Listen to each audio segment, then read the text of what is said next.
श्रीलंका में गहराते आर्थिक संकट के बीच में अब उग्रता और उपद्रव दोनों देखने को मिल रहे हैं। श्रीलंका की जनता अब अपना आपा खो चुकी है। अपने भविष्य को लेकर उसे आगे सिर्फ अंधकार दिख रहा है और कुछ भी नहीं, जिस वजह से जनता सब कुछ तहस नहस करने पर उतर आई है। और श्रीलंका का नेतृत्व जनता के इस रूप को देख और देश के हालात को देख भाग निकला है। ऐसे में अब तक श्रीलंका के साथ खड़ा दिखने वाला, श्रीलंका की हालत को देख उस पर कर्ज का बोझ डाल देने वाला चीन पिक्चर से बाहर ही है। श्रीलंका के बिगड़ चुके हालात में वो दूर दूर तक कहीं भी दिखाई नहीं दे रहा है। पिछले 2 दशकों में श्रीलंका की सरकारों ने चीन को जिस तरह से गले लगाया है, चीन से बड़ी परियोजनाओं के लिए मदद ली है, लेकिन ये मदद आखिर में श्रीलंका के गले की ऐसी फांस बन जाएगी जो निकाले नहीं निकलेगी, ऐसा श्रीलंका ने भी शायद नहीं सोचा होगा। अब हालात ऐसे हैं कि चीन के जाल में श्रीलंका फंस गया और उसके बाद अब चीन ने श्रीलंका से मुंह फेर लिया है। ऐसे में श्रीलंका के साथ एक जो देश कंधे से कंधा मिलाकर खड़ा दिखाई दे रहा है, वो है नरेंद्र मोदी का भारत। पड़ोसी देशों से घनिष्ठ संबंध बनाना भारत को अच्छी तरह आता है, बशर्ते बात पाकिस्तान और चीन की ना हो, क्योंकि भारत ने दोस्त तो इनको भी बनाना चाहा था, लेकिन इन्होंने सिर्फ भारत की पीठ में खंजर मारा है, धोखा दिया है, इसके अलावा कुछ नहीं। और अब तो जब श्रीलंका को मदद की जरूरत है तो बिना देरी किए भारत इस मुश्किल वक्त में श्रीलंका के साथ खड़ा दिख रहा है। और इस बात का एहसास विपक्ष के नेता साजिद प्रेमदासा को भी हो गया है। तभी तो साजिद प्रेमदासा ने भारत का बार बार शुक्रिया अदा किया है। उन्होंने कहा है, चीन ने श्रीलंका की कोई आर्थिक मदद नहीं की, जबकि भारत ने हर संभव मदद की।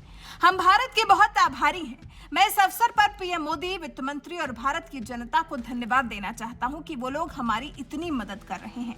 साजिद ने श्रीलंका के हालात के लिए सरासर राजपक्षे प्रशासन को जिम्मेदार ठहराया है।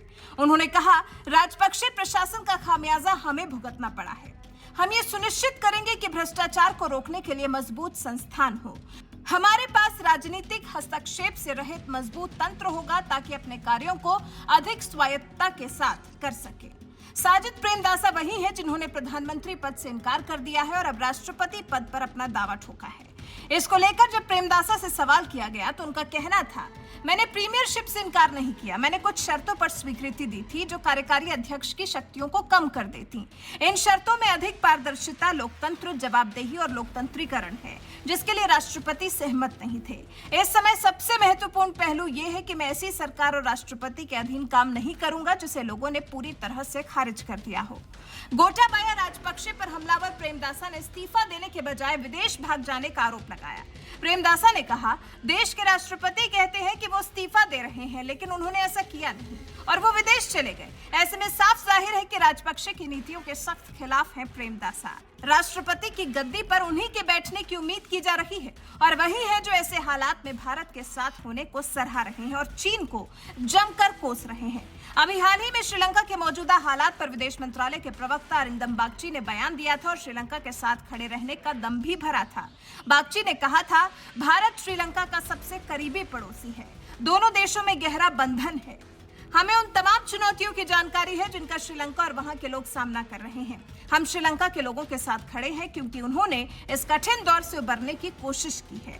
आपको बता दें, भारत ने श्रीलंका में गंभीर आर्थिक स्थिति को सुधारने के लिए इस साल ही $3.8 बिलियन से ज्यादा दिए हैं। आगे भी हर संभव मदद करने का श्रीलंका को वादा किया है। ऐसे में श्रीलंका में नए राष्ट्रपति के पद पर कायम होने की रेस में सबसे आगे चल रहे प्रेमदासा को इस बात का अच्छी तरह एहसास है। अब देखना दिलचस्प होगा कि श्रीलंका और भारत की नजदीकियों को देख ड्रैगन कैसे मुंह बनाता है। वैसे आपका इस बारे में क्या ख्याल है? भारत और श्रीलंका के बीच में धीरे धीरे गहरे हो रहे संबंधों को लेकर आप क्या कुछ कहना चाहेंगे? कमेंट कर हमें अपनी राय जरूर बताएं।